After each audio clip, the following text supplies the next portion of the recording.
Continuación, ya nos acompaña en este momento el profesor Fernando Santibáñez, quien abordará las proyecciones del cambio climático para Chile en materias hídricas. Fernando es ingeniero agrónomo de la Universidad de Chile, doctor ingeniero en bioclimática y ciencias naturales de la Universidad de París, con una larga experiencia y trayectoria académica. Quien estudie y se incorpore a estos temas probablemente va a encontrar mucha literatura de autoría del profesor Santibáñez. Se ha especializado en la línea de la bioclimática y modelación de la ecofisiología de especies vegetales. Actualmente también es miembro del Consejo de Cambio Climático del Ministerio de Agricultura, y quiero dejar con ustedes al profesor Fernando Santibáñez. Por favor, profesor, tiene la palabra. Bueno, muy buenos días y muchísimas gracias por el honor de invitarme a tan importante reunión y sobre todo a tratar un tema de tal relevancia como es hoy día, ¿cierto? El cambio climático y las consecuencias que esto puede llegar a tener sobre la humanidad. La verdad es que estamos frente a un problema que probablemente va a perdurar durante unos, según la ciencia, por lo menos 200 años, ¿no es cierto? Los cambios que hemos hecho en la atmósfera terrestre, aún si dejamos de hacer las actividades que lo están provocando, el planeta solo tiene la posibilidad de restaurar su condición inicial en un plazo de no menos de 2 siglos. De modo entonces que estamos frente a un problema que va a afectar a muchas generaciones hacia el futuro, y estamos frente a un problema que probablemente va a dejar cicatrices muy importantes en el planeta por miles de años quizás, ¿no es cierto? Como es la desaparición de glaciares o como es la afectación que están teniendo algunos ecosistemas terrestres. Y si hay una especie que desaparece, que no logra sobrevivir al cambio climático, esa especie no se va a restituir. Por lo tanto, son cicatrices que van a afectar a la humanidad por siempre. La verdad es que en un planeta tan delicado, con equilibrios tan precarios, al parecer el ser humano no fue capaz en los siglos precedentes de aquilatar cuáles eran los límites de la acción humana que son permitidos por las leyes de la naturaleza. De manera que, por lo menos en los últimos 200 años, esta actividad tan intensa humana ha estado cambiando estos equilibrios, provocando cambios permanentes que no van a desaparecer en el corto plazo y que están poniendo en riesgo el bienestar y la seguridad, ¿no es cierto?, misma de la propia humanidad. Si nosotros vamos a Chile, que es uno de los países fuertemente afectados por esta situación, vamos a ver que las tendencias, tal como decía el señor ministro, las tendencias de la precipitación vienen siendo negativas desde hace más de 100 años. Ahí tienen ustedes La Serena, como viene bajando la lluvia. Ahí tienen ustedes en Santiago, incluida la gran megasequía que estamos atravesando y una megasequía similar que tuvimos a principios de siglo. Ahí tienen la tendencia en Concepción y ahí tienen ustedes la tendencia en Valdivia. Es decir, no existe una sección del territorio que no esté exenta en este momento de una cierta aridización provocada por el cambio climático. Es decir, lo más razonable, mirando al futuro, es que pensemos en un futuro más seco, un futuro donde la precipitación viene bajando, fíjense ustedes, a razón de 0,5 milímetros por año en La Serena y de 5,7 milímetros por año ya a la altura de Puerto Montt. De modo entonces que, como los modelos dicen que esta tendencia va a continuar por lo menos 40 años más, quiere decir que todavía nos queda adentrarnos en un mundo más seco por un buen rato.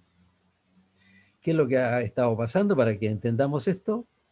Es que normalmente los frentes, ¿cierto?, circulan empujados por esta corriente antártica que circula rápidamente. Son vientos que giran desde el oeste hacia el este, que empujan a estas masas de aire llamados frentes a entrar al continente.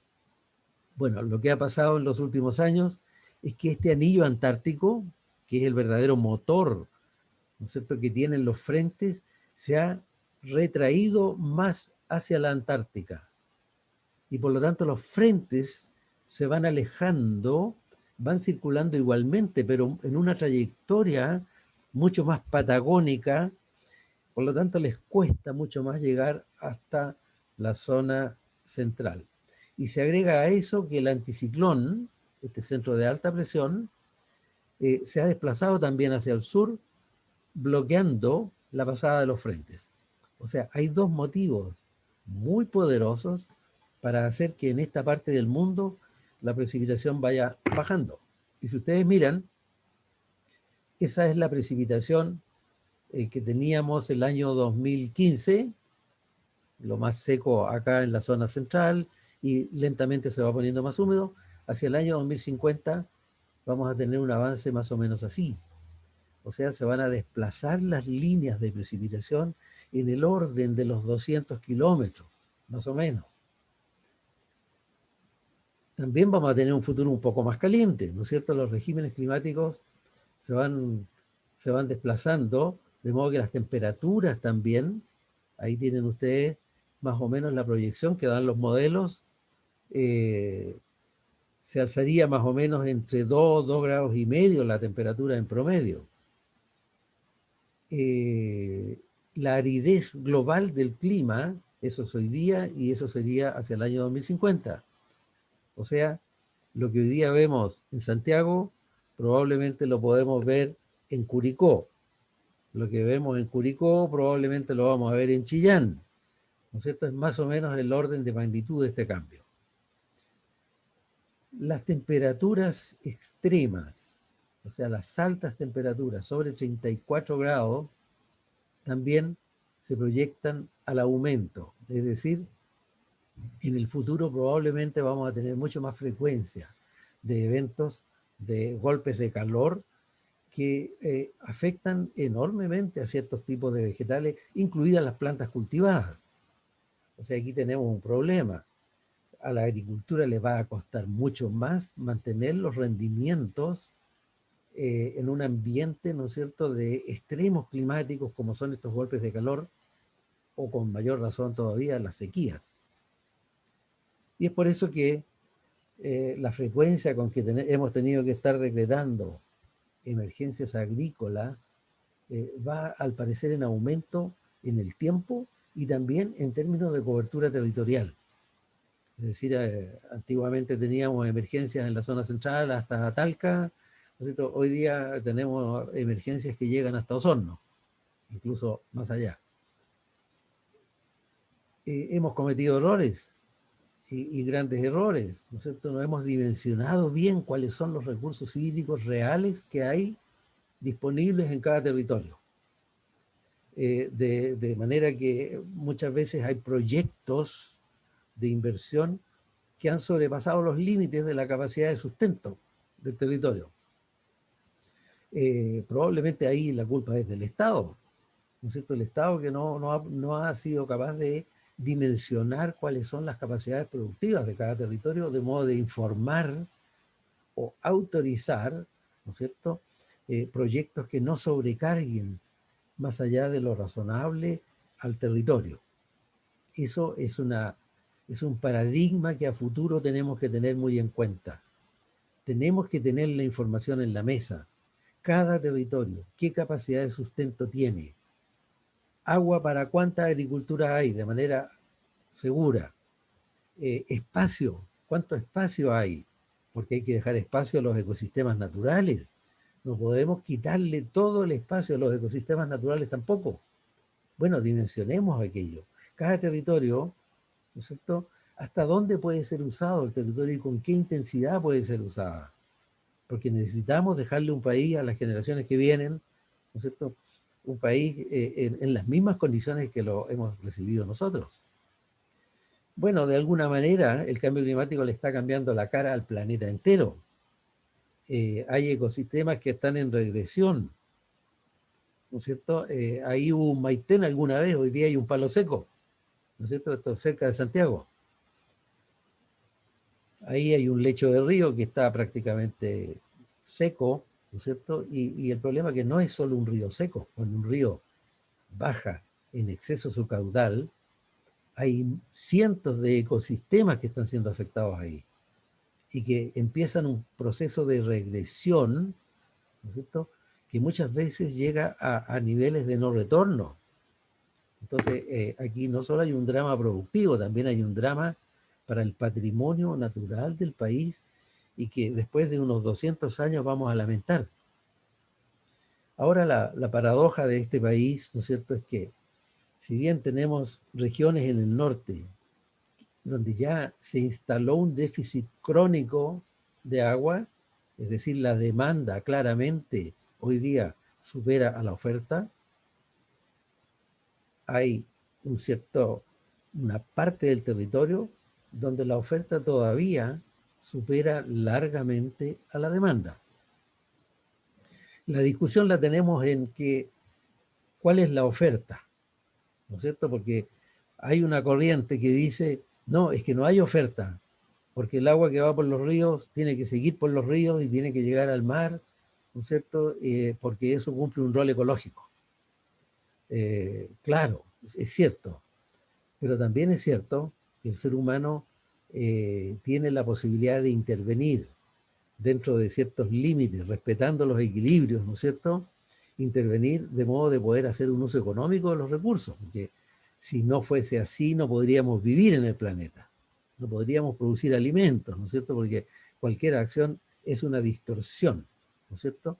Entonces la pregunta es, ¿hasta dónde podemos recurrir a estos recursos que aparentemente, ¿no es cierto?, estarían disponibles en una cierta proporción?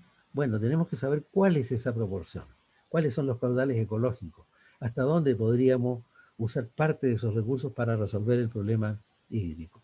Nada de eso lo tenemos hoy día. Sin embargo, hay ciencia suficiente como para hacerlo. De modo que la disyuntiva es, llevamos parte de esa agua donde es más deficitaria o llevamos la actividad productiva hacia donde está el agua. La respuesta no es ni una ni la otra. El país se ve enfrentado a una situación de racionalización de todo su aparato productivo, de todo su aparato demográfico, ¿no es cierto?, para enfrentar el futuro. Probablemente ambas cosas van a ser necesarias, es decir, vamos a tener que desplazar áreas productivas en búsqueda de seguridad hídrica, y en esto no solo pongo a la agricultura, pongo a la industria y también a la ciudad. Es decir, aquí, como bien decían mis antecesores, hay que repensar el territorio. Es decir, siempre se escucha, solucionemos el problema siendo más eficientes, es decir, sigamos estrujando el limón hasta sacarle la última gotita. Pero, ¿y si ya no hay última gotita? ¿Qué vamos a hacer?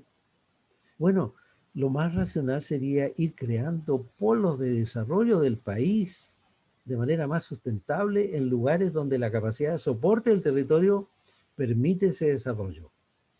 ¿Ya? De modo que a lo mejor en el futuro vamos a tener que pensar en soluciones mucho más estructurales de la demografía del país incluso llegar a ese extremo, puesto que vamos a tener que soportar 200 años, ¿no es cierto?, con una condición de déficit crónico de agua. Por lo tanto, bien vale la pena pensar en cambios ya más estructurales a esta altura, ¿no es cierto? En un plan, en una ruta para llegar a eso, lo primero claro que es maximizar la eficiencia de los recursos hídricos en cada cuenca de Chile, sin todavía pensar en cambios estructurales, ¿no es cierto?, mayores, ¿ya? A través de, como decía el ministro, la inyección de napas, embalses pequeños y medianos, a lo mejor de acumulación invernal de aguas, lagunas someras, ¿no es cierto?, de aguas sobrantes que se puedan acumular temporalmente. En fin, pareciera ser que es lo que está más a mano. En una segunda etapa, ya son tareas un poco más difíciles, ¿no es cierto?, es generar polos agrícolas que comiencen a ayudar a esta migración de la agricultura hacia zonas hídricamente más sustentables. En una tercera etapa son las nuevas fuentes de agua, claramente. O sea, ya ahí habría que entrar ya a recurrir a todas estas nuevas fuentes de aguas renovables no convencionales, como se decía, que van desde la inyección de napa, la desalación de agua marina para usos urbanos, porque la desalación de agua marina está muy lejos de servir para la agricultura. En fin, cualquier otra tecnología que nos permita el transporte de agua, incluso marino, ¿no es cierto? Se ha planteado grandes buques que transportan agua. Y en una última etapa, probablemente la más permanente, la más importante a mi juicio, es hacer un desarrollo territorialmente inteligente.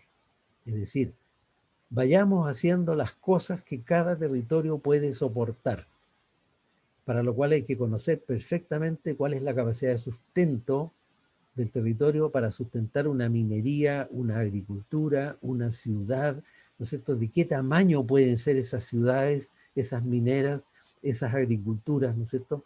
De modo de poder sintonizar las demandas de recursos naturales con la oferta que cada territorio tiene. Pero vivir en permanente falta de sintonía entre la actividad humana y la capacidad del territorio es comprarse un problema, ¿no es cierto?, eterno. Por lo tanto, en esta última etapa, ya con la calma de haber hecho todo lo anterior, tendríamos que repensar el paisaje del desarrollo nacional. Un ejemplo, el Maipo, el río Maipo, fíjense ustedes que en un año en que llueven más o menos normalmente 300 milímetros, tiene un pequeño déficit de agua para la agricultura, me refiero, en verano. Un pequeño déficit al cual los agricultores ya se han acostumbrado. Tienen que hacer turnos, ¿no es cierto? En fin, pero con eso se soluciona el problema. Pero cuando la lluvia baja a 250 milímetros, ya este déficit en verano se hace más agudo, llega casi al 30%. Cuando el déficit, cuando llueven 200 milímetros, este déficit ya llega casi al 50%. De modo entonces que se va produciendo en años cada vez más críticos, se va produciendo un déficit cada vez más crítico que se traduce, ¿no es cierto?, en fracasos productivos, en problemas, ¿no es cierto?, para la ruralidad, abandono de cosechas que está teniendo un costo muy grande para la agricultura. Bueno, la adaptación a una nueva realidad climática es un imperativo estratégico de sobrevivencia de la agricultura, así como también de otras actividades. Lo que arriesgamos es perder su tremendo rol social. El tremendo rol social, se nos desconfigura el territorio y el significativo aporte económico, ¿no es cierto?, que hace esta actividad a la economía nacional. Preparémonos entonces con la tranquilidad de que todavía tenemos tiempo para hacerlo, ¿cierto?, para poder ir pensando en esta sintonía que necesitamos entre la carga que tiene cada territorio y la capacidad de soporte de cada uno de ellos. Muchas gracias. Muchas gracias, profesor. Agradecemos las palabras del profesor Fernando Santibáñez, una presentación maciza, muy estructural, que cualquiera debe tener en cuenta a la hora de poder conversar sobre cómo seguimos administrando nuestros recursos hídricos. En particular, Fernando nos presenta un mapa donde va a haber una mayor frecuencia de eventos climáticos extremos con consecuencias sobre la administración y la dotación probablemente de los recursos hídricos